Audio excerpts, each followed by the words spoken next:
Yeah, many organizations have taken a refreshed look at their supply chains. But what's interesting is that this shift away from JIT didn't just start now. Arguably, you could say that Toyota, who was renowned for just-in-time production, all right, they actually took action after the global financial crisis of 2008 and decided to stockpile semiconductor chips. Because they recognized at that point, they said, well, if we lose the ability to produce to access this core material, we're cooked. We're not going to be able to produce. So at that point, they invested heavily in inventory. Now, did they know that there was going to be a pandemic in 2020? Heck no.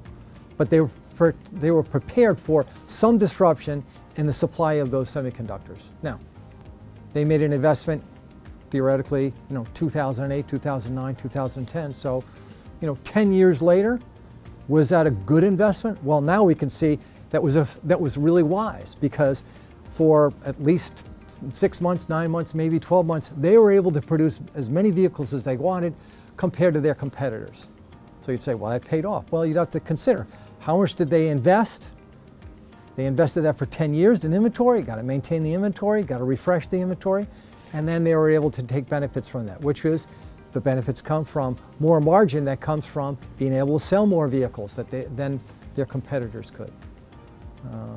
So many companies are revisiting that, but over the past 2 years, what really companies have been doing is just trying to keep their supply chains operating. They haven't really had the wherewithal to be thinking about, now let's make ourselves resilient. It was all about survival. How do we survive? Yeah, so if you want to make your supply chain resilient, I think you have to recognize that you have to create what's called BCPs, or business continuity plans. And that's plans for each of the 7 core capacities that you have to recreate, independent of the source of risk, okay? Again, we're not talking about risk mitigation, we're talking about creating resilience, the ability to recreate those core capacities. And there's 2 general approaches that you can think about. So right before we go into say, well, visibility, or I want to invest in this software or this, you have to decide what's a combination of flexibility or redundancy. By flexibility, I mean is making investments in your resources that they can be reconfigured to serve different purposes. It's having a workforce that has multiple skills, so that if you have a workforce that's skilled at one particular area and you need them in another, that they can be redeployed very quickly, as opposed to somebody who's trained and can only do one particular task. It's having materials, similarly, that can be used and reconfigured in different ways. It's having production facilities that can be reconfigured. Right? It's more like flexible automation as opposed to hard automation. So that's a little bit about flexibility. Redundancy is making investments in assets that are not useful until they're actually needed. Think about inventory. Inventory is a big investment that companies make, and it's really not useful until you need it. And when you need it, it's wonderful. And it provides a lot of comfort when organizations say, well, we have inventory in case there's a disruption, but of course you're spending money on that inventory.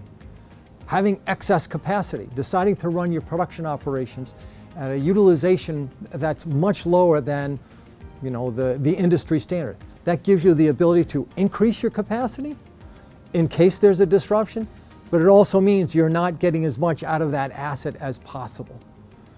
So organizations really need to think about how much redundancy and how much flexibility am I going to use.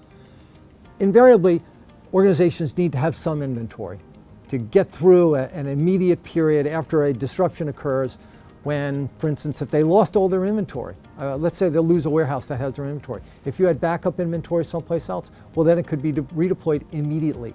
So there's no loss in continuity. But pretty soon after that, after you use up the inventory, just like Toyota has used up its inventory after 9 months of production, then you have this situation where, all right, well, we're like everybody else. We don't have the capacity, we don't have the inventory. That's when you need to have systems that can recreate those lost capacities. McDonald's, what they did was, because they had a shortage of some of their materials, they said, well, look, we're going to change the actual products, the materials, the packaging we give to the consumers in the store. all right, to reduce the number of bags. So there was a paper shortage. All right, well, let's stop using paper. Let's use some other vessel. Let's reduce our own usage so that it ends up reducing their need for that particular supply. You know, after Hurricane Rita, organizations suffered because there wasn't enough petroleum. So Hurricane Rita affected Houston, and that knocked out a number of petroleum refineries. Well, 6 months later, there wasn't enough petroleum available to make plastic packaging materials. So a lot of organizations at that point, they said, well, we don't have specs for paper packaging, so we had to go recreate the specs for paper packaging. And then now they have this option to use plastic or use paper. So we've seen a number of different organizations do those kinds of things, either changing their own needs, changing the material that they're using, and having some flexibility. That's where having a flexible product design comes into play. Because then they're able to say, well, you know what, we can't use this raw material, which we can't use, which is no longer available. Let's use that. Sometimes it involves redesigning. And then once you do that, it also means you have to redesign the supply chain, because now you have to acquire that material as opposed to the original one.